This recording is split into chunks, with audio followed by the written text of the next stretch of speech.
बाबा साहब अम्बेडकर के बारे में कुछ चीज़ें जानकारी देंगे, लेकिन पहला वक्ता ही मैं ही यहाँ खड़ा हो गया। आप सभी को पहले सादर प्रणाम करते हुए जय भीम पेश करता हूँ। आप सब जानते हैं कि आज हमारे मसीहा, हमारे मुक्तिदाता परम पूज्य बाबा साहब डॉक्टर अम्बेडकर जी का महापरिनिर्वाण दिवस है।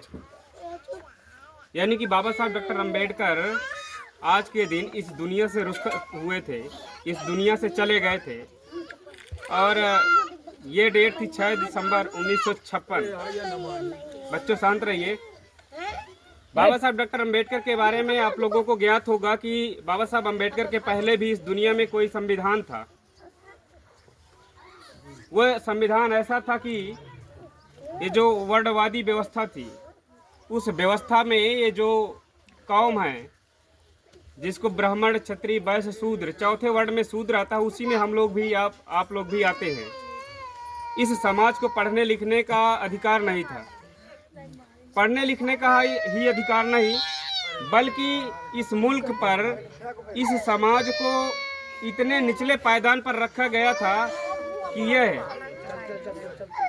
ना तो सार्वजनिक जगहों में पानी पी सकता था, ना तो मंदिरों में जा सकता था, ना तो उसको सार्वजनिक जगहों में बैठने उठने की आज़ादी थी, ना ही विद्यालय में पढ़ने की आज़ादी थी। हम देखते हैं कि बाबा साहब डॉक्टर अम्बेडकर की वजह से ही ये जो पंडाल लगाए हैं, जो बैठने की व्यवस्था किए हैं, इसको ही बाबा साहब डॉक्टर अम्बेडकर की ही देन है, जो हम स्वतंत्र रूप से बैठ करके बाबा साहब डॉक्टर अम्बेडकर या फूले साहू अम्बेडकरी आंदोलन के बारे में बातचीत कर रहे हैं।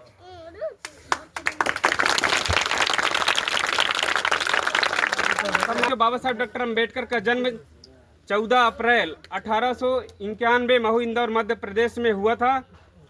इनके पिता भीम रामजी राव सकपाल थे और माता माता जी जो है ये गृहिणी थी।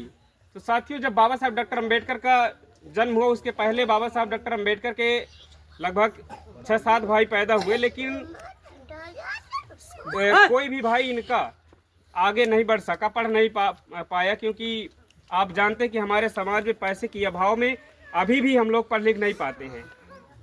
और एक बात है कि आज की डेट में कि इतना गरीबी तो नहीं है जितना बाबा साहब डॉक्टर अम्बेडकर ने झेली। इतना छुआछूत, इतना अंधविश्वास, इतना पाखंडवाद अब नहीं है, ना इतनी मान्यताएं हैं कि हम लोग शिक्षा से वंचित हो जाएंगे। लेकिन हमारा समाज, क्योंकि बाबा साहब डॉक्टर अम्बेडकर आगाह करते हुए कहते हैं कि आए मेरे बहुजन समाज के लोगों, जाओ अपने घरों की दीवारों पर लिख दो कि हम इस देश के शासक करती जमात हैं और इस देश में हमें सत्ता की चाबी अपने हाथों पर लेकर के हमारे साथ जो भी अमानवीय व्यवहार हुए, जो भी हमारे साथ अत्याचार, जुल्म, ज्यादती हुई, भेदभाव हुए, छुआछूत हुए, उनके समाधान के लिए सिर्फ एक ही मार्ग है, वो है सत्ता की कुंजी को हथियाना। लेकिन हमारे लोग बाबा साहब डॉक्टर अम्बेडकर की बातों को ना मानते हुए आज भी अंधविश्वास, पाखंडवाद के जाल में फंसे हुए हैं। अगर अभी यहीं कोई विशेष पंडाल लगा होता और उस पर कोई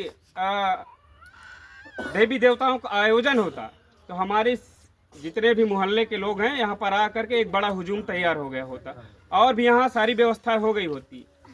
लेकिन बाबा साहब डॉक्टर अम्बेडकर, जिसकी वजह से हम लोग हर एक स्तर पर जा रहे हैं,